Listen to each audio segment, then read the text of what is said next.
Douche qui est lié au Mizmor, mais à nouveau pas au premier degré.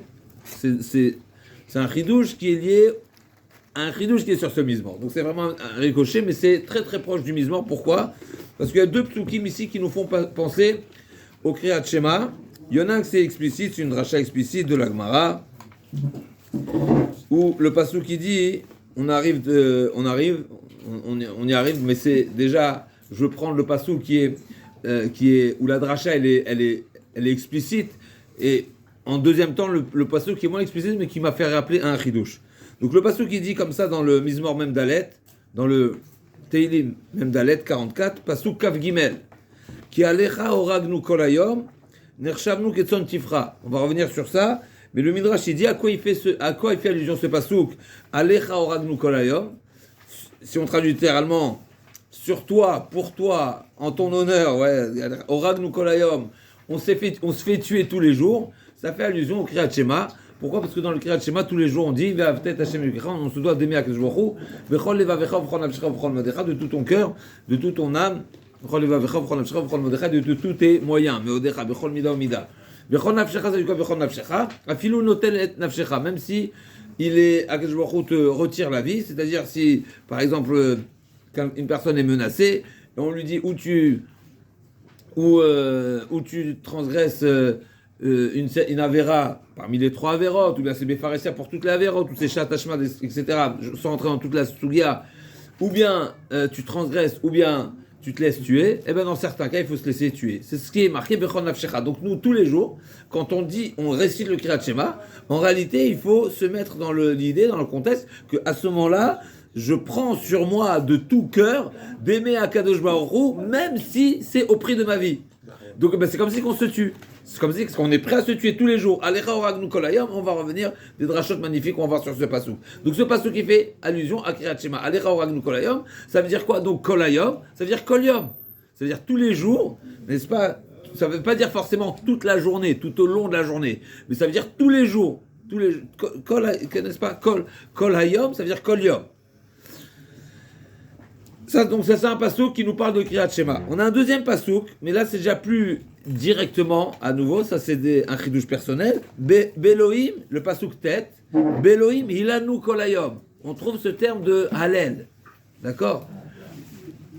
Donc le terme de Hallel, vous allez me dire, est-ce qu'il y a un lien, et c'est ça le chidouche que je partage avec vous, est-ce qu'il y a un lien entre le Kriyat Shema et le Hallel?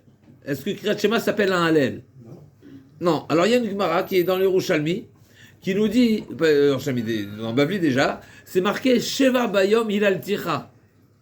Le pasuk dans Teilim. Sheva Bayom Hilal Ticha. À quoi ça fait allusion? D'après une dracha, au brachot de Kriyat Shema. Pourquoi? Parce qu'il y a 7 brachot par jour. Sheva Bayom Hilal Nucha.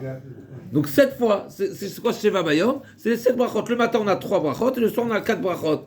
Donc ça se fait allusion au brachot de Kriyat Shema. Donc Beloim Ilanu Kol Hayom, ça m'a fait penser, c'est une composition, le Kol Hayom, qui est marqué Alecha Oragnu Kol Hayom, qui est le Kriyat Shema. Et là, deux éléments qui rappellent le Kriyat Shema, c'est parce que le Kriyat Shema également il s'appelle le Hallel. Il s'appelle Ilanu Kol Hayom. Donc ça c'est pourquoi je vais vous dire, tout ça c'est l'introduction de quel chidouche je vais parler. C'est le chidouche de justement la valeur du Kriyat Shema. Alors déjà, donc on est bon, donc c'est ça l'idée. Quel rapport avec le Teilim, Mordechai? Quel rapport avec le Teilim?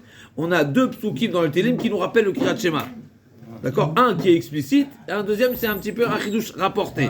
Mais en tous les cas, on a un pasuk où c'est une dracha explicite, Alecha oragnu kol hayom, ça fait allusion au Kriyat Shema.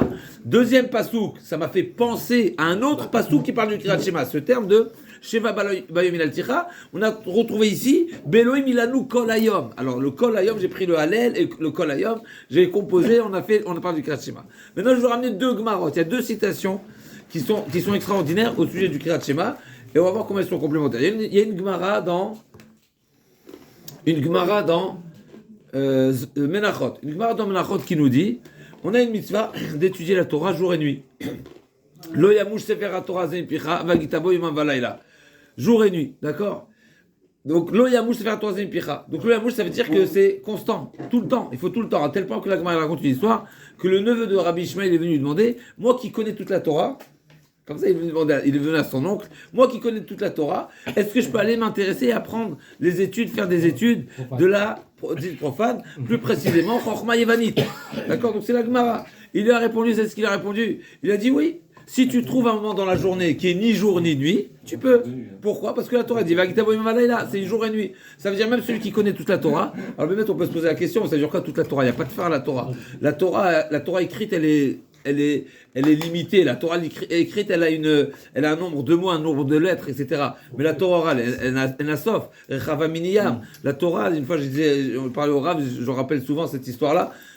C'est une évidence que la Torah elle n'a pas de fin. Pourquoi? Parce que la Torah c'est la Chochma d'Hachem. Hachem est l'Osof, donc sa Torah aussi elle est l'Osof. C'est une évidence. Ce qui nous est présenté, c'est une base, et c'est effectivement qui est relativement limitée d'apparence, mais tout ce qu'il y a derrière, le blanc qui est entre lettres, etc., c'est limité. En tous les cas, c'est intéressant. Pourquoi il n'y a pas beaucoup de gens qui étudient le Talmud d'Yerushalmi? À l'occasion, on en discutera, Bezrat Hashem. En tous les cas, la Gemara dit quand même que le neveu de Rabbi Shimon dit je connais toute la Torah, donc c'est incroyable, je connais toute la Torah, et il lui a dit oui, mais tu as quand même la mission d'étudier la Torah, et donc tu n'es pas dispensé. À la suite de ça, la Gemara dit, mais en réalité, il y a un autre avis qui dit, au nom de Rabbi Shimon bar Yochai, écoutez, ça pourrait nous sembler paradoxal, Rabbi Shimon bar Yochai dit, en réalité, celui qui, en récitant le Kriyat Shema jour et nuit, eh ben on peut s'acquitter du devoir de Vagitabo Yom Havalaïla. Pourquoi en réalité les Farshim disent un chidouche, c'est-à-dire même si la Torah, le pasuk qu'il a dit, l'oyamish, c'est-à-dire ne pas lâcher, ne pas abandonner, ne lâcher prise. Mais du fait comme dans le pasuk c'est marqué, l'oyamish et Yom Havalaïla, mais Yom Havalaïla il est en plus, c'est-à-dire si dans le pasuk c'est marqué déjà, ne lâche pas l'étude de la Torah, il faut toujours étudier la Torah. Alors pourquoi tu me dis Vagitabo Yom Havalaïla jour et nuit? Mais j'ai bien compris. Si tu me dis que ne jamais lâcher, ben c'est tout le temps. D'ici on apprend qu'en réalité ça fait allusion au Kriyat Shema. Et dit Rabbi Shimon bar Yochai, en réalité celui qui lit le Kriyat Shema jour et nuit, le matin et le soir, eh ben il peut s'acquitter, il rentre dans l'accomplissement de cette mitzvah de Vagitabo Yom Havalaïla, c'est-à-dire, ben c'est un grand chidouche, et je veux pas rentrer dans la Gemara, est-ce que oui on le fait savoir, on le fait pas savoir au Hamaraz, etc. Mais en tous les cas, on voit la force du Kriyat Shema. Et certains Mefarshim, il y a plusieurs Acharonim qui discutent. Quand on parle du Kriyat Shema, de quoi on parle? De quoi il s'agit? Quel passage du Kriyat Shema? Tout le Kriyat Shema, premier pasuk du Kriyat Shema, c'est discuté. Certains disent le premier pasuk seulement. Rien que par le premier pasuk. Pourquoi? Parce que dans le premier pasuk, il y a toute la Torah. C'est toute la Torah. Donc déjà, en récitant un pasuk, le matin, un pasuk le soir. D'après certains, c'est pas forcément Kriyat Shema, c'est n'importe quel passage de la Torah. Mais en tout cas, d'après un avis, c'est le Kriyat Shema. Et le Kriyat Shema, même uniquement le premier pasuk, eh ben c'est comme si qu'il a étudié toute la journée. Alors déjà, il faut comprendre. Quand on lui dit qu'il faut étudier toute la journée, c'est une manière de dire il faut s'investir, il faut approfondir, il faut étudier, il faut développer, même si tu connais encore et encore, et répéter, etc. Comment est-ce possible comment comprendre qu'avec une récitation d'un pasuk, eh ben c'est considéré. Alors, Pshat Pashut à nouveau, je vais pas vous mentir, le Pshat Pashut de la Gemara, c'est une manière en réalité, la Gemara dit, c'est vrai que c'est marqué l'Oyamish, mais le Yamish, le sens de l'Oyamish, il n'est pas forcément H24. Puisque la Gemara, elle démarrait par une halakha qui nous dit que le pain au Bet Hamikdash, le lechem panim, devait être dressé tamid, tout le temps. Et la Gemara dit, la définition de tout le temps, c'est pas forcément H24. Mais l'essentiel, c'est que la nuit ne passe pas sans le pain. Donc forcément, le tamid ne veut pas dire H24. D'accord? Et donc la Gemara, elle fait ce parallèle avec la Torah, avec la Torah. De même que pour le lechem panim, qui doit être dressé au Bet Hamikdash. Même si c'est marqué tamid, ça veut dire tout le temps, constamment, mais c'est pas ça le sens, et bien là aussi pareil, quand c'est marqué l'Ohemish, ça veut pas dire forcément sans interruption, ça veut pas dire forcément continu, mais ça veut dire, et donc c'est ce qu'il dit au nom de Rabbi Shimon bar Yochai, jour et nuit. Donc ça c'est, maintenant, ça ne répond pas comment l'idée du pasouk, comment on va accomplir cette obligation en récitant un pasouk. Ça paraît complètement deux mondes. Alors, avant de répondre à cette question-là, il y a une autre Gemara. Une autre Gemara qui dit, ça c'est dans les Yerushalmi. Sheva bayom ilal tira. C'est marqué dans les Yerushalmi. Tout celui qui récite les 7 brachot du Kriyat Shema, eh bien il est accompli, c'est comme si il a accompli Vagitabo Yom Havalaïla. Donc ici déjà, il y a deux nuances. Une essentielle. Déjà, on ne parle pas du Kriyat Shema, mais on parle des brachot du Kriyat Shema. Alors, forcément, immédiatement, les Mefarshim disent, c'est le Kriyat Shema avec ses brachot. Donc déjà, on a une autre vision ici des choses. C'est pas seulement n'importe quel passage de la Torah, c'est pas uniquement le premier pasouk, c'est pas uniquement tout le Kriyat Shema, mais c'est le Kriyat Shema avec ses brachot. D'accord? Donc cette deuxième citation qui est au nom de Rabbi Mani, c'est Rav Nachman Rabbi Mani, la première citation c'est Rabbi Shimon ben Yochai. Effectivement, on n'est pas obligé de dire qu'ils sont d'accord. D'accord? Mais on peut dire effectivement, on peut proposer que les deux vont dans le même sens. Si on dit que l'enseignement de Rabbi Shimon ben Yochai parle du Kriyat Shema, c'est le Kriyat Shema dans son intégralité. C'est pas ce qui est marqué dans la Gemara, je vais être honnête avec vous, c'est une proposition pour dire que les deux ils se complètent. Et donc en réalité, on parle de la mitzvah de la lecture du Kriyat Shema avec la forme que Chachamim nous ont imposée, c'est-à-dire le Kriyat Shema plus les brachot.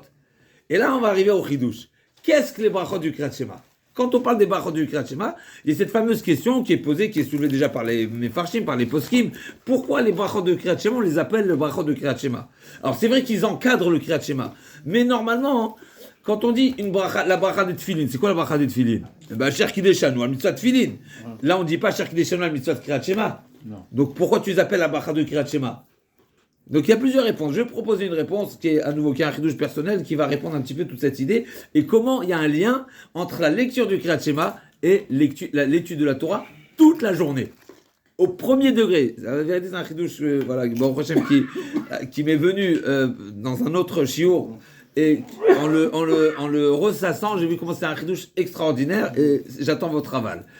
Alors, le chidouche est comme ça. En réalité, c'est quoi les brachot de Kriyat Shema? Les brachot de Kriyat Shema, la tefila de manière générale, mais les brachot de Kriyat Shema en particulier, ce sont un shvach à Akadosh Baruch Hu, un remerciement à Akadosh Baruch Hu, qui va nous permettre de vivre et de comprendre ça va nous mettre en condition pour ressentir le Kriyat Shema. C'est quoi les éléments qui vont nous mettre en condition pour justement ressentir et accepter sur soi l'unité d'Akadosh Baruch Hu? Il y a 3 éléments. Les 3 éléments, c'est dans ces 7 brachot-là qui sont les mêmes, pas mot à mot, mais c'est les mêmes idées qui sont dites aussi bien le matin que le soir. 1, c'est les méorot. Les méorot, c'est remercier, reconnaître qu'Akadosh Baruch Hu a créé les luminaires. Aussi bien ceux du jour que de la nuit. C'est tout le système solaire, lunaire, etc., tout ce qui va avec, mais essentiellement les méorotes, ce qu'on appelle les méorotes, que ce soit à nouveau ceux du jour, qui est le grand soleil, la nuit, la lune, mais finalement c'est l'éclairage. Bémet, on peut proposer que l'idée de cette première bracha, c'est pas uniquement les méorotes, dans le sens où on reconnaît la grandeur d'Akadosh Baruch Hu par la lumière qu'il a créée. Hashem Orosh Olam, d'ailleurs c'est la paracha de la semaine, n'est-ce pas, avec la Ménorah. Il y a la fameuse question du Or HaMakat, du Tosfot, qui nous dit pourquoi on parle de la Ménorah, qu'Akadosh Baruch Hu nous a éclairé dans le désert, et la Ménorah, etc., alors qu'Akadosh Baruch Hu nous éclaire tous les jours. Je ferme la parenthèse. C'est sûr, quand on parle des Méorot, c'est une manière de dire, de reconnaître la grandeur d'Akadosh Baruch Hu dans tout l'aspect, dans toute la créature que Akadosh Baruch Hu a, tout ce qu'Akadosh Baruch Hu a créé. Seulement les méorot, il y a une particularité. C'est qu'on sait que ça fait partie des créatures qui sont très puissantes, et c'est ce que la Gemara a utilisé, si je ne me trompe pas, c'est Rabbi Akiva qui a dit à ce goy qui voulait voir le bon Dieu, il a dit: est-ce que tu es capable de voir le soleil? Il a dit non, donc comment tu peux voir le bon Dieu? C'est-à-dire, si le soleil tu n'es pas capable de voir, tu reconnais que la créature d'Akadosh Baruch Hu, elle est hyper puissante, et le corps humain n'est pas en mesure de voir, eh ben c'est qu'en réalité, donc on ne peut pas voir le créateur. Je ne sais pas si je vous ai fait part de cette histoire, de ce témoignage de celui qui a vécu une mort clinique, et qu'il est monté, il passait le tunnel et la lumière, etc. Vous savez c'est la première fois que j'entends ce témoignage-là. Est-ce que je racontais cette histoire? Il a dit qu'à son retour, donc il a vu, quand il est monté, tout le monde raconte la même chose. Le tunnel, la lumière, le sentiment de plaisant, agréable, tout est doux. Ça, c'était une histoire. Avec ça, c'était un français, c'est quelqu'un qui m'a raconté premier Klirichon. Il m'a raconté directement. Là, c'est une autre histoire que j'ai entendu témoignage, mais c'était un témoignage aussi Klirichon, mais c'était pas en direct. Là, l'autre c'était en direct, c'était pas en direct. Donc il a dit, tout était agréable. Les voix, elles sont agréables. La lumière, elle est agréable. L'odeur est agréable. Tout est agréable, quelque chose d'extraordinaire. Mais il a dit un témoignage terrible. Il a dit la lumière, d'un côté, elle était hyper intense, mais supportable. À tel point que quand il est revenu, il était capable de voir le soleil.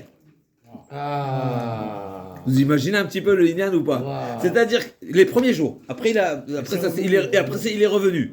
Mais il a dit qu'il n'était pas dérangé, en tout cas pas ébloui. Qu'est-ce que ça veut dire regarder le soleil? C'est ce qu'il a dit. À nouveau, ça montre que il a, comme si que c'est pas seulement sa neshama, c'est son corps, ça agit sur son corps. C'est-à-dire que son corps, il était capable de voir incroyable. Je referme la parenthèse pour dire que le soleil, bien sûr, c'est l'idée de la lumière, c'est l'idée de la, l'idée de la lumière, ça peut être un des éléments qui est essentiel pour le besoin humain, mais c'est également la créature qui est la plus puissante au quotidien. Mais peut-être pas forcément. Donc en tous les cas, on a les méorotes, on sait comment. Donc je reviens. Qu'est-ce qui nous met en condition pour reconnaître Akadosh Baruch Hu? Ben, la créature. Comme il dit le Rambam, comment on arrive à l'amour d'Hachem, à la crainte d'Hachem? Tout simplement, observe le monde. Observe la créature et directement, tu vas voir comment le monde, il est énorme et donc combien le créateur, il est énorme. Donc ça, c'est le premier moyen. Il y a un deuxième moyen. Deuxième moyen, c'est par l'étude de la Torah. L'étude de la Torah, là, si on veut, la différence entre les deux, l'un, c'est plutôt sur le plan matériel, sur le plan physique, sur le plan de la réflexion de ce qui nous est mis à disposition. Et quelque part, c'est un petit peu, ça nous oblige à reconnaître, parce que c'est imposant, la force la force du monde. Le monde, il est imposant, d'accord? Il suffit simplement de vouloir analyser, de vouloir réfléchir et de vouloir observer avec un œil positif. Mais il y a un deuxième élément, c'est la grandeur de la Torah. C'est-à-dire, par l'étude de la Torah, tu découvres la grandeur, tu découvres la chorma, tu regardes la beauté, la logique, les profondeurs, etc. Donc c'est un deuxième élément. Et à nouveau, c'est la chorma d'Hachem. Donc ça nous permet d'avoir une idée, petite ou grande, chacun selon son niveau, moyenne ou voilà, ambition qui est énorme, ou bien nous à notre petit niveau, on voit la grandeur. Donc c'est un deuxième élément qui nous permet de voir la grandeur d'Hachem. Troisième élément. C'est quoi le troisième élément? Mais c'est Yetziat Mitzrayim. C'est non seulement Akadosh Baruch Hu, il a créé le monde, donc il y a un créateur. Non seulement le bon Dieu, il a donné sa Torah sur terre à l'humain. Alors c'est vrai qu'Akadosh Baruch Hu, il a donné à son peuple, au peuple d'Israël. Mais la Torah, en réalité, une fois qu'elle est descendue sur terre, parce qu'elle nous a été donnée, là encore, il faut vérifier, il faut vraiment peaufiner cet enseignement. Mais ce qui est sûr, c'est que même le goy, il peut avoir accès sur ce qui le concerne. D'après une des explications, pour les Sheva Mitzvot des Noirs, il a le droit de les étudier, d'approfondir, etc. D'après certains, non. D'après certains, oui, puisque ça le concerne. C'est comme à Mavdil pour les femmes. Les femmes n'ont pas la mitzvah de l'étude de la Torah. D'après certains, pour ce qui les concerne, oui. Et là aussi, le goy, c'est la fameuse Gemara de Rabbi Meir qui dit que même Asher Yaseh Otam Ha'adam Vachai Bahem, Adam lo Neymar et la Ha'adam, d'ici on apprend que même le goy, qui étudie la Torah, il a un grand niveau. Donc il y a l'étude de la Torah. Donc la Torah, une fois qu'elle a été donnée sur terre, c'est-à-dire que Akadosh Baruch Hu a été d'accord de mettre à portée de l'homme une chorma qui va permettre de le connecter au bon Dieu. D'accord? Donc ça, c'est de toute façon, c'est ce qui est marqué dans plusieurs facettes. Mais il y a également Yetziat Mitzrayim. Maintenant, c'est quoi la différence entre les deux? On peut se poser la question, l'ordre. Pourquoi Chacham ils ont mis dans cet ordre-là? A priori, si Chacham voulait retenir un ordre chronologique, donc il fallait d'abord Meorot, ensuite Yetziat Mitzrayim, ensuite Matan Torah. C'est ça la logique. Et sinon, a priori, il fallait dire l'autre ordre à proposer, ce serait Yetziat Mitzrayim, Matan Torah, et la création du monde, comme à Matan Torah, il a dit, Anochi Hashem Elokira, il n'a pas dit, Hashem n'a pas dit, je suis ton Dieu, le créateur qui a créé le monde, mais je suis le Dieu ton créateur qui t'a sorti d'Égypte. Donc c'est intéressant cet ordre-là. Probablement, il y a une différence fondamentale entre les trois éléments. Donc on a dit, il y a trois éléments qui nous mettent en condition pour accepter l'unité d'Akadosh Baruch Hu. Avant de définir encore c'est quoi l'unité, mais on a trois éléments. Donc Akadosh Baruch Hu, c'est le créateur, il a créé tout le monde, et on a dit les Méorotes, c'est peut-être la créature la plus parlante, la plus imposante, la plus extraordinaire. On peut même pas s'approcher du soleil, n'est-ce pas? Déjà. Même aujourd'hui, avec tous les moyens que nous avons, on pourra jamais s'approcher. D'accord, puisqu'à des milliers de kilomètres, n'est-ce pas, la chaleur, elle est... Donc, c'est quoi le plus proche qu'on s'approche? Aujourd'hui, on peut s'approcher à combien? Je sais pas, n'est-ce pas? C'est même les photos que nous avons, c'est les photos approximatives. Après, on pourra chercher à combien on s'approche, mais ce qui est sûr, c'est que à des milliers de kilomètres, on peut pas, ou des dizaines de milliers, je sais pas exactement, on ne veut pas s'approcher tellement il fait chaud. Du soleil. Donc, c'est peut-être la créature la plus puissante, d'une certaine manière. Après, tout est puissant. Les mers et les océans aussi, c'est énorme. Et il y a d'autres choses qui sont puissantes. Il y a différents types de puissance. Mais en tous les cas, le soleil, c'est quelque chose qui, indiscutablement, il est puissant.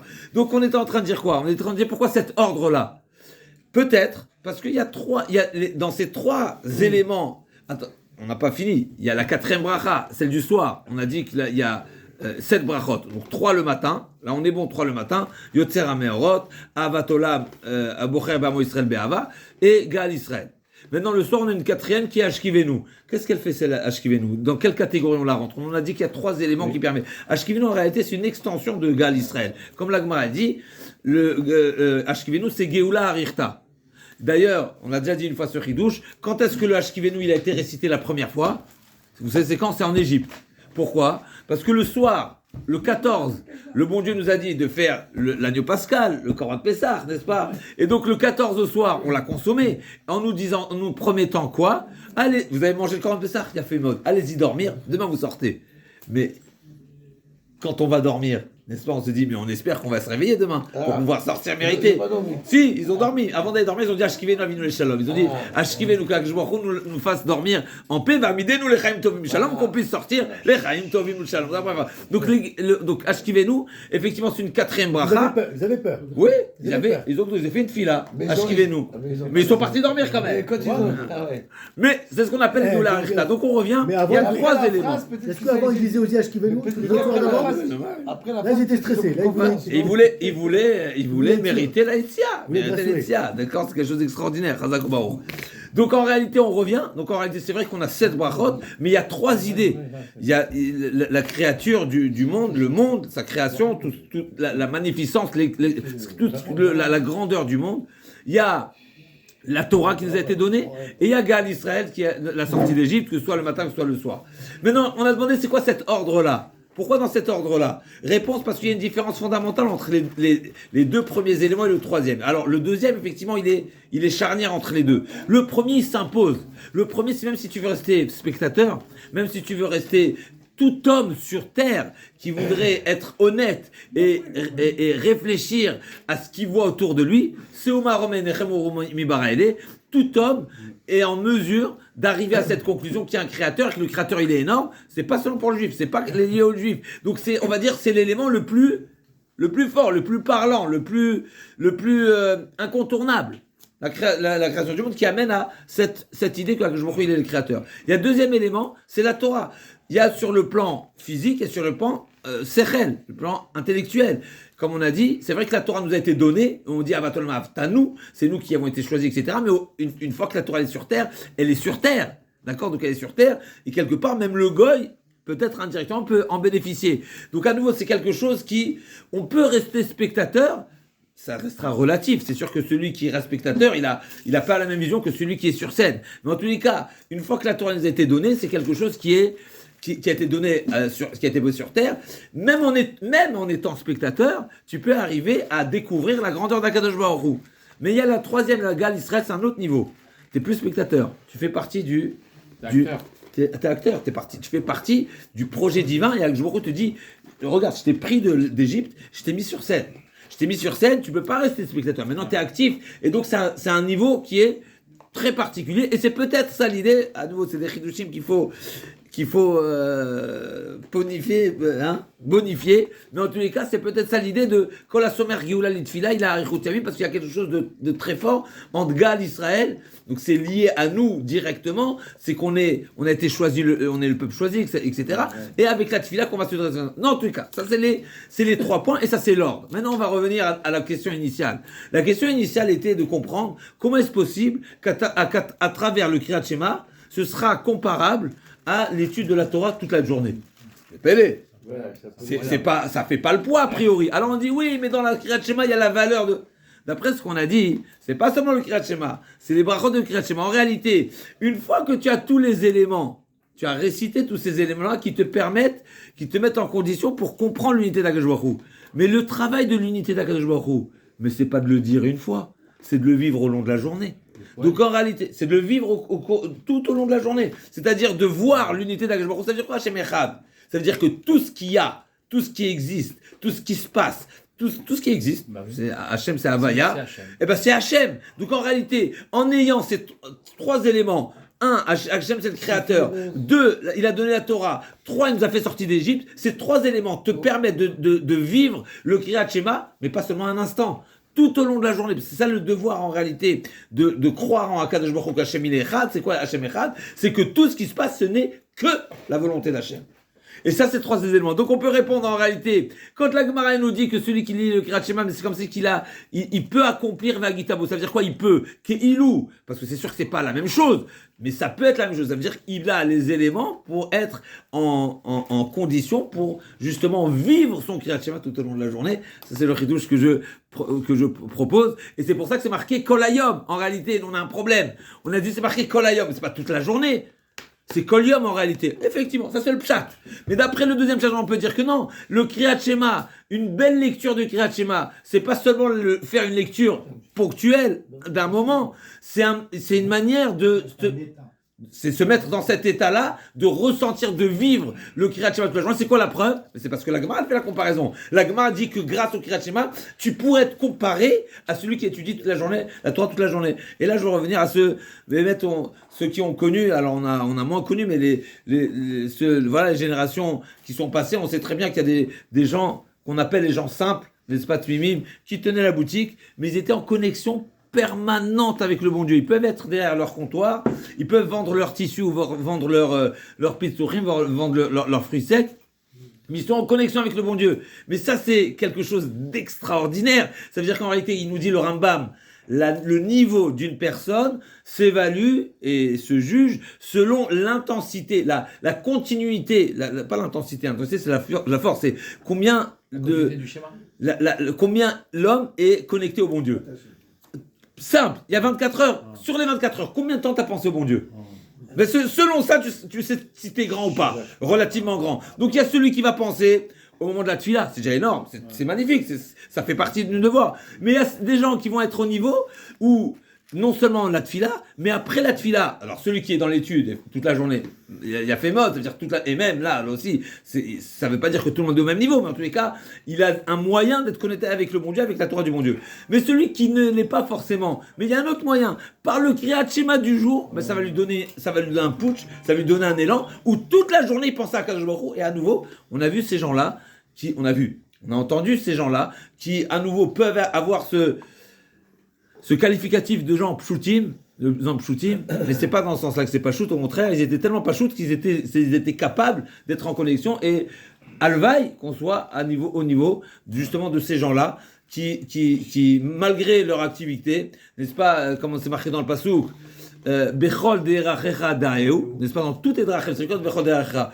que ce soit à la maison, que ce soit au magasin, que ce soit quand tu manges, dans tous tes maasim, daeu, ça veut dire quoi? Dea, c'est pas ça, c'est pas pense, c'est pas penser. Daeu, ça veut dire se connecter, une connexion forte, puissante. Ça veut dire c'est être mitraber avec le Baruch Hu. Eh bien, vous savez quoi? Si on fait un bon Kriyat Shema, on peut y arriver. En tout cas, ça peut être un moyen d'y arriver. C'est ça que je voulais proposer. Il a nous kolayom. C'est quoi il a nous kolayom? Oui, il est possible au sens premier. Parce que la Gemara dit qu'avec le Kriyat Shema, on peut être comparé, ça peut être comparable à une étude de toute la journée. Donc voilà, bon, prochain, c'est le premier. Alors, référence de Menachot, c'est Tzadik Tet Amoudbet. Là-bas, c'est la Gemara de Rabbi Shimon Bar Yochai. Sheva Bayom Ilal Ticha. La Gemara dit, c'est le Yerushalmi de Brachot. Aleph He. Donc c'est la première, c'est pas des dapim là-bas, ça se lit pas en dapim. Les références c'est pas en page, c'est en halakha. Donc c'est le début. Donc ça doit être vraiment dans les premières pages de Masechet Brachot. Je vous lis. Pardon. Sheva Bayom Ilal Ticha, Ken, sur le. Ouais, mais le. Oui, alors dans le Bavli, c'est pas marqué qu'il est Mekayem Agita Boyom Avalayla. On va vérifier, mais Mechila, on va vérifier Chazak. Effectivement, la Gemara chez nous, c'est le Amen. Sheva Bayom Ilal Tichak, c'est les 7 brachot. Parce qu'il y a plusieurs explications. Chazak, tu as rapporté ça. Notre Gemara aussi, elle parle de ça. Il y a plusieurs explications. C'est quoi le Sheva? Est-ce que nous, on a dit une des explications, c'est les 7 brachot du Kriyat Shema. Et je vais vous lire le Yerushalmi. Sheva, Rabbi aussi. Rabbi Yossi Baravin, Beshem Rabbi Shua Ben Levi, Sheva brachot Eluhem. Al-Shem Sheva Bayom Milal Ticha, Al-Mishpete Tzidkecha. Donc c'est les 7 brachot qui sont du Kriyat Shema. Donc on en a 3 le matin, 4 le soir. Rabbi Nachman, Beshem Rabbi Mani, Kol HaMekayem Sheva Bayom Milal Ticha, c'est le mot de la Gemara, le Yerushalmi. Ke'ilu Kiyem Ve'agit Abo Yom Avalayla. C'est quoi les Shem Bayom Milal Ticha? C'est les 7 brachot. Donc on a dit qu'il y a un petit décalage entre notre Gemara dans le Bavli qui parle de Kriyat Shema et dans le Yerushalmi, on se contente pas du Kriyat Shema, mais il faut les brachot du Kriyat Shema. Bon, mais quand même, avec les 7 Oui, brachot du Kriyat Shema. mais c'est pour compléter. Yomam Valayla, justement, c'est ça la question. Qu'est-ce qu'on a gagné avec ça? 5 minutes et ça prend 24 heures. Oui, mais qu'est-ce qu'on a gagné avec ça? Pourquoi tu me parles des brachot de Kriyat Shema? Parce que le Kriyat Shema tout seul, ça suffit pas. Pourquoi le Kriyat Shema tout seul, ça suffit pas? Parce qu'il faut se mettre en condition pour que le Kriyat Shema il soit Kriyat Shema. C'est quoi la condition que Rachamim nous ont instaurée? C'est les Sheva Brachot. C'est quoi le Sheva Brachot? Briat Haolam, plutôt les Meorot. Le Avat Olam, c'est Noten Torah. Et Gal Israël, c'est Israël. Et Mazachal Kriyat Shema de dire que c'est comparé à 24 heures de Limud Torah. Pas plutôt que le Kriyat Shema. Mais parce que 3 paragraphes. c'est pas le Kriyat Shema. C'est Hashem Echad. C'est le Hashem Echad. Shema Ol Machul Shamaim. Hashem Echad. Maintenant, c'est le Hashem Echad, c'est pas un instant. Tu dois le vivre à chaque instant. Donc si tu vis à chaque instant Hashem Echad, donc t'es Vagitabo chaque instant. Donc en fait, ce Kriyat Shema qui a duré 5 minutes avec les 7 Berachot, voilà, sont une manière en fait, de ça t'a amené à toi à un niveau où tu vas penser la majorité de la journée à Est-ce qu'on est d'accord? Pshat. Là, ça on a compris. Et maintenant c'est ça. Maintenant c'est ça Kolayom. C'est ça Ilanu Kolayom. C'est ça Alecha Oragnu Kolayom. Les Mefarshim ils disent c'est quoi Alecha Oragnu Kolayom? Kolayom c'est traduit, la première traduction c'est quoi? Kolayom c'est toute la journée. Les Mefarshim disent non, c'est pas toute la journée, c'est tous les jours. Et comme on a vu dans la Gemara, même si ça peut être compris d'une première traduction toute la journée, le sens c'est tous les jours. Mais au final c'est marqué toute la journée. Ça veut dire que en récitant un passage tous les jours, tu pourrais arriver au niveau de toute la journée. Comment? Bah, fais bien ton Kriyat Shema, travaille ton Kriyat Shema, vis-le tout le Kriyat Shema et tu pourras le vivre toute la journée. L'essentiel c'est d'avoir un rappel le matin, un rappel le soir, ça s'appelle toute la journée. C'est très difficile de penser à Hashem Echad. Hashem Echad toute la journée, Chazak. C'est un niveau. Chazak. C'est pour ça que des fois le bon Dieu, quand on pense pas à lui, il t'envoie un petit klaxon. Il te dit regarde, je suis là. En tous les cas, il te dit je te donne un moyen de te poser la question et d'arriver à la conclusion que c'est moi qui t'ai présenté ça. Bon, c'est une manière de. Alors, Chazak, on va essayer de proposer une réponse à la question de Chai. Il demande a priori Yetziat Mitzrayim, ça devrait être quelque part secondaire par rapport à la mitzvah de Yechud Hashem. Chazak ou Baruch. Je propose qu'en réalité, dans les Yetziat Mitzrayim, c'est pas seulement un souvenir. Les Yetziat Mitzrayim, on a vécu quelque chose. Alors, premièrement, ça consolide le Anochi Hashem, Asher Barati Shamayim Varet. Grâce à quoi on a vécu que Hashem est un créateur. C'est par toutes les makotes qu'on nous avons vécues, mais il y a quelque chose de particulier. La finalité de Yetziat Mitzrayim, elle était vécue au moment de Kriyat Yam Souf. Qu'est-ce qu'il y a eu à Kriyat Yam Souf? Kriyat Yam Souf, il y a d'abord le Nes extraordinaire que nous sommes passés terre sèche, plein pied. On a eu, d'accord, il y avait des fruits, etc. Tout ce qui est magnifique. Il y avait autre chose. C'est qu'on a vu le jugement des Égyptiens. Mishuma, quand on parle des Shlosh Esrei Karim, on sait qu'il y a les 13 règles, les 13 principes de Emouna. Ils sont en réalité basés sur 3 principes essentiels.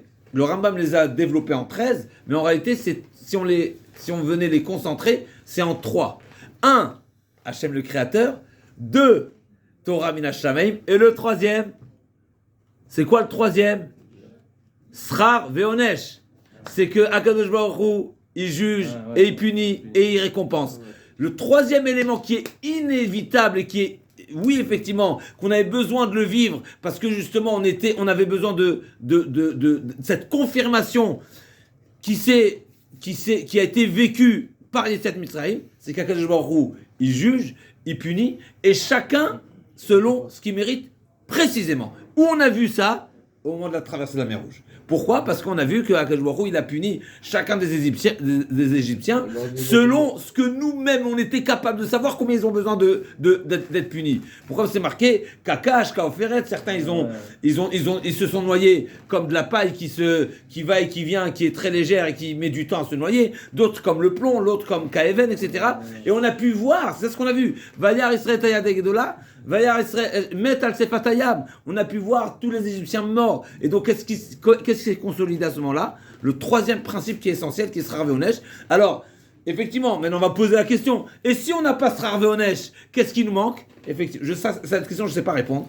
Parce qu'effectivement, je remonte. Mais ce qui est certain, c'est que ça fait partie d'un principe qui est incontournable. Et comme on sait très bien que celui qui ne croit pas, justement, à cette notion de Srar Veonesh et de Triatametim, etc., c'est-à-dire que finalement, Mishuma, je ne sais pas répondre le pourquoi c'est inévitable. Admettons qu'il n'y avait pas, d'accord? Chas v'shalom, je ne sais même pas si on peut parler comme ça. On a déjà posé la question. Admettons qu'il n'y avait pas. Alors quoi, ça aurait été Olam Haba. Admettons que Chas v'shalom, on ne peut pas parler comme ça, mais je dis, alors quoi, ça aurait remis en question notre devoir de servir Hachem? Quel rapport? Si le bon Dieu ne te donnait pas de salaire, alors quoi, il n'y a pas d'obligation de le servir, mais on lui doit tout. N'est-ce pas? Il te donne la vie chaque instant. Donc tu es censé le reconnaître et lui dire merci à chaque instant. Donc ça, même s'il n'y a pas les monts et merveilles qui nous sont promis après 120 ans, c'est une réalité. Donc en réalité, c'est une véritable question que je ne sais pas répondre. Pourquoi ça fait partie d'un principe qui est incontournable. Et s'il n'y a pas ça, ça manque à la Emouna. Mais en tout cas, ce qui est certain, c'est que c'est un fait. On est obligé de croire, ça veut dire que ça fait partie de cette Emouna, de croire et d'avoir la foi en Kadosh Baruch Hu. Kadosh Baruch Hu, il avait un projet de créer le monde de cette manière et qu'on doit reconnaître, pas seulement en Hachem et le Créateur, mais dans le projet divin du monde, à savoir par Matan Torah et par Srar Veonesh. Donc Srar Veonesh est incontournable. Comment on a vécu le Srar Veonesh? C'est par Yetziat Mitzrayim. Donc le gars d'Israël, effectivement, il y a notre part. C'est Akadosh Baruch Hu, Teilot La'Elion, Akadosh Baruch Hu nous a délivrés des Égyptiens, mais également eux ils ont péri, eux ils ont puni, eux ils ont payé exactement ce qui leur revient, selon ce qu'ils méritaient. Et donc c'est ça ce qui va consolider cet élément qui est essentiel dans la Emouna, qui est le Srar Veonesh, qui est le troisième principe qui est incontournable, mais à nouveau qui vient en dernière position après, c'est dans cet ordre-là. Meorot qui est donc Akadosh Baruch Hu, il est le créateur, donc qui est Boré Olam, et Akadosh Baruch Hu, il est Boré Olam. Le deuxième la Torah, et le troisième c'est Srar Veonesh qui est par Triatametim, etc.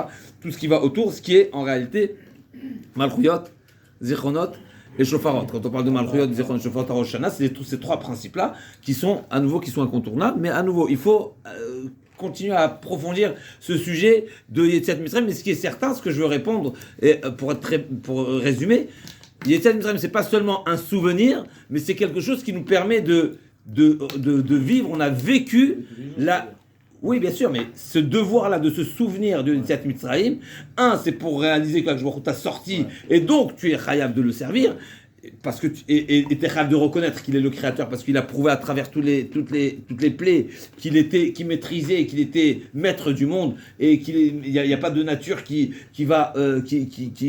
peut désobéir à la volonté d'Akadosh Baruch Hu. Mais il y a également ce phénomène-là que les Vegam et Tagoy Asher Avodu d'Ananochi. Donc ça fait partie de la Yetziat Mitzrayim d'avoir eu la chance de voir comment les Égyptiens ont été punis. Alors, je me permets de rajouter juste un petit quelque chose. On sait très bien que quand Lot, il a été sauvé de Sédom, qu'est-ce qu'ils lui ont dit les anges? Ne te retourne pas. Ne vois pas ce qui se passe derrière toi, c'est-à-dire, t'as pas la chance, t'as pas le droit, t'as pas la chance de voir la peine que purgent les Sédom. Pourquoi? Parce que tu fais partie d'eux en réalité. D'accord? Alors que nous, en étant en Égypte, on a pu voir ce que les Égyptiens ont payé. C'est-à-dire qu'en réalité, forcément, si le bon Dieu nous a fait voir ce qu'ils ont souffert, c'est que forcément, il y avait premièrement, c'est qu'on était on avait le droit, on était au niveau quelque part, même si il y a des drachotes qui sont autour de ça, qu'effectivement il y a des choses qu'on ne peut pas forcément voir, mais on sait très bien que les plaies, les asermakot, les 10 plaies, ils avaient deux facettes. La facette de la punition et la facette de la bracha. Mais nous, on a pu également voir la punition. Ça fait partie de quoi? Forcément, c'est pour nous faire ressentir et voir et prouver qu'Akadosh Baruch Hu, il juge. Donc il y a le fait qu'Akadosh Baruch Hu, il est tout puissant, il est capable de tout. Ça, c'est un élément qui n'est pas forcément lié à la peine, à la punition et aux souffrances qu'ils ont dû purger les Égyptiens. Mais la deuxième chose, c'est oui, le fait qu'ils soient punis. Ils ont été punis selon ce qu'ils méritent. Il n'y a pas seulement le fait que toute la Vodazara, elle a été annulée, toutes les forces du mal, etc.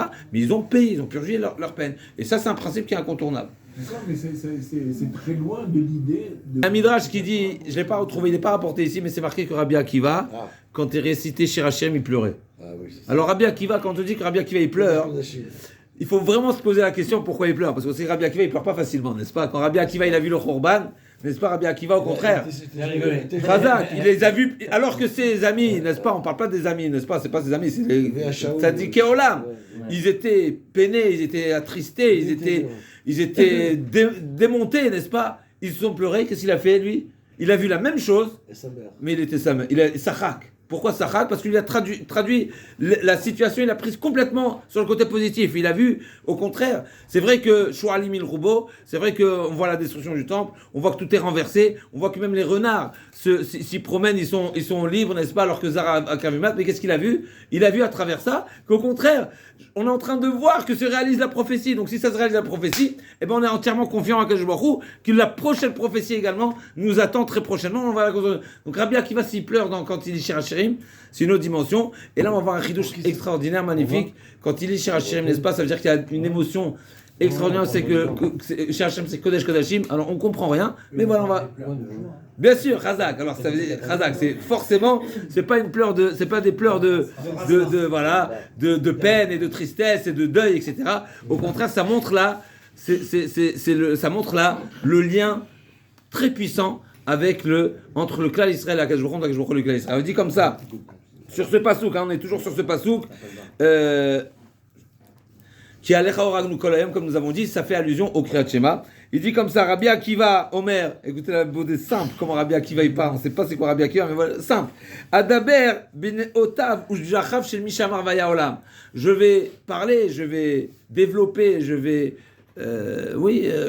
composer les éloges et la grandeur d'Akadosh Baruch Hu, bifnei umot haolam, devant les nations, d'accord? Donc, comme si on a besoin de montrer ou de prouver. Pourquoi on a besoin? Pourquoi bifnei umot haolam? C'est quoi l'idée? Il explique pourquoi. Il dit pourquoi? Charé, pourquoi devant le Motolam? Pourquoi il faut faire savoir aux nations la grandeur d'Akadosh Baruch Hu?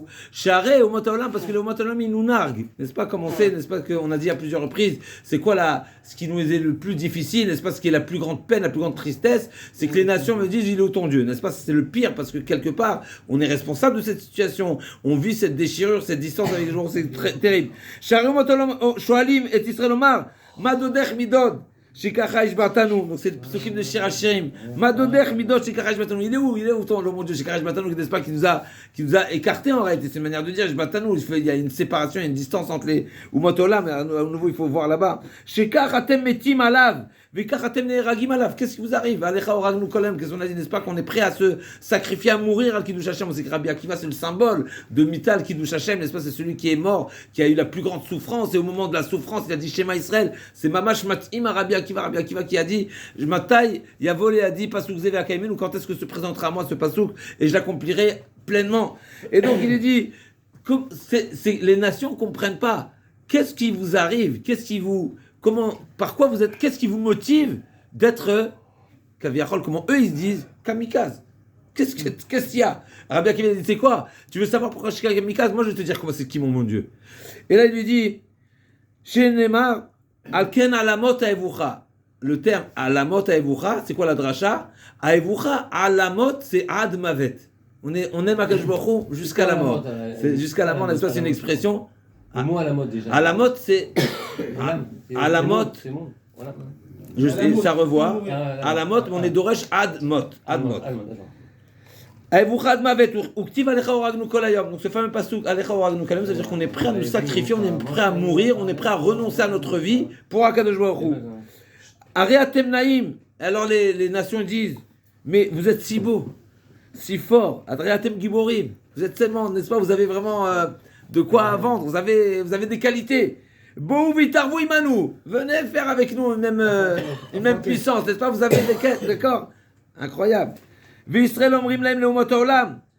Makirim atem oto. Pourquoi vous le connaissez, le bon Dieu? Nomar lachem iktsat shvacho. Je vais juste vous faire connaître et vous faire savoir un petit peu de la grandeur, de la beauté, de la magnificence d'Akadosh Baruch Hu. Dodi tzach ve'adom dagul merevava. À nouveau, c'est des psukim là-bas du Shir HaShirim. Qu'est-ce que ça veut dire? Dodi tzach, c'est pur. Dagul merevava, ça fait allusion, n'est-ce pas, au Dgalim, Revava, avec les Revevot, avec les dizaines de milliers, les myriades d'anges et les clans d'Israël également, qui campent autour du Mishkan, etc. Kevan shishomim shikar shvacho. Alors, à nouveau, c'est de la Kabbale, on ne sait pas exactement ce que. Mais en tous les cas, dès le moment où les Goïm, ils ont entendu ces louanges, d'accord, c'est louange d'Akadosh Baruch Hu, le Shvach, louange d'Akadosh Baruch Hu. Alors, omrim l'Israël. Alors là, ils ont compris, oh, il y a quelque chose qui se passe chez eux. Il dit, alors, Nilchaim Achem. Alors, nous, on va se joindre à vous. D'accord? Ça, c'est complètement. La vapeur s'est renversée. Chez Neymar, Anna Alardodech Ayafa Banashim, il est où? Anna Alardodech, il est où ton bien-aimé Ayafa Banashim? Donc, quelque part, on est intéressé de venir se joindre à vous. Anna Panadodech, on va chez nous, on va le chercher, c'est-à-dire qu'on va s'intéresser, on va se lier à vous. V'Israël omrim lahem. Et qu'est-ce que le peuple d'Israël répond? En lachem chelek bo. Vous n'avez pas de mérite chez Ela. Dodi li va anilo. Dodi li va anilo. Il est pour moi et uniquement pour moi. Je suis la femme, n'est-ce pas, exclusive, n'est-ce pas? Et c'est ça, c'est la dracha de Rabbi Akiva qui démarre sur ce pasuk Alecha oragnu kol hayom, c'est-à-dire que les goïms ne comprennent pas qu'est-ce qui nous motive et qu'est-ce qui nous donne la force et cette résistance et de se soumettre à Akadosh Baruch Hu. Réponse, c'est simple, tu connais pas le bon Dieu. Quand tu connaîtras le bon Dieu, quand tu verras la grandeur d'Akadosh Baruch Hu, c'est ça ce qu'on a le devoir de faire quoi? Ce qu'il a dit le pasuk, Be'Elohim ilanu kol hayom. Alors juste pour revenir sur la traduction Be'Elohim ilanu kol hayom, le Malbim dit, à quoi ça fait allusion Be'Elohim ilanu kol hayom? C'est une suite au pasuk précédent. Qu'est-ce qu'on a vu dans le pasuk précédent? Kilo bekashti eftach vecharbi l'otoshieni. Nous on demande à Kadosh Baruch Hu, Hachem, sauve-nous. Hachem, prends notre défense. Pourquoi? Parce que nous-mêmes, on ne s'attribue pas la gloire, les réussites. Pourquoi? Lo bekashti eftach, c'est pas par ma flèche sur laquelle je m'appuie. Vecharbi l'otoshieni, et c'est pas mon épée qui me sauve. Parce qu'à chaque fois, même quand on a des réussites, même quand on remporte des victoires, mais on dit que tout vient d'Akadosh Baruch Hu. Donc ça veut dire que on demande qu'Akadosh Baruch Hu vienne nous sauver, vienne prendre nos défenses, parce que même quand c'est nous qui agissons au Kaviarol, on reconnaît que c'est Akadosh Baruch Hu qui est Hashem Ish Milchama, et qu'Akadosh Baruch Hu il soit Ozer, Bezrat Hashem, qu'on soit zoché de reconnaître, de voir Akadosh Baruch Hu, et Chaz V'Shalom ne pas à aucun moment donné, comme on a dit hier dans la Mishnah de Avot, n'est-ce pas qu'on a dit ce qu'on a vu dans la Mishnah de Avot, que c'est marqué, on a dit, c'était quoi Eno Machazik Tova Le'atzmo, n'est-ce pas, la 28e qualité qui nous permet d'être zoché la Torah, c'est comment c'est marqué encore une fois dans la Mishnah? Eno Machazik Tova Le'atzmo, c'est-à-dire que même quand il a une Tova, même quand il a une réussite, reconnaître que tout est par l'aide et la grâce d'Akadosh Baruch Hu. Amen.